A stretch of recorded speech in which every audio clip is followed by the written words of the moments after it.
Mimi jina langu ni Elizabeth Tanzania, ni mwandishi wa habari na mtangazaji. Kwa kweli leo nimejisikia furaha sana kufanya utalii wa ndani, kufika hapa kwenye Choma Waterfall, kwa sababu sisi waandishi ni watu ambao kila siku tuna heka za kukimbizana huku na kule, lakini kuna wakati pia tunasahau kwamba pia kuna wakati wa kurefresh, kuna wakati wa kuenjoy.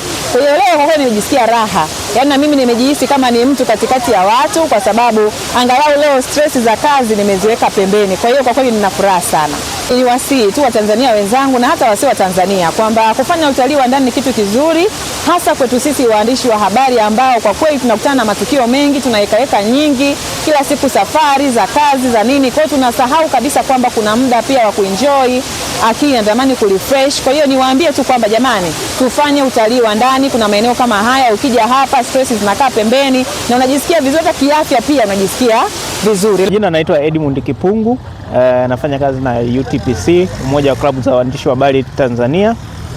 Kwa siku ya leo tulikuwa na tour kidogo kwa hapa Morogoro. Tumeenda kwenye maporomoko ya maji ya Choma, lakini tumefurahi sana mandhari ya kule. Tumefurahi milimani, tumejifunza namna watu wanavyoishi kule milimani. Kwa hiyo kwa ujumla imekuwa ni siku nzuri sana kuwepo hapa, na ikikumbukwa kuwa tumekuwa hapa Morogoro kwa takribani wiki sasa.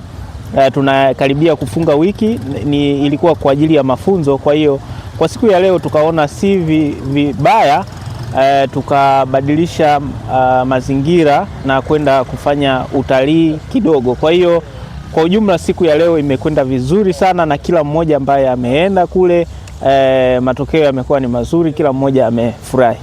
Kwa jina naitwa Hamisi Majaliwa Hamisi, ni mwenyeji wa mkoa wa Morogoro kwenye kata hii ya Mlimani, na nipo hapa kwenye maporomoko haya ya maji ya Choma kwa lengo la kuwapeleka wageni ambao wametoka sehemu tofauti tofauti kuja kutembelea kwenye maporomoko haya.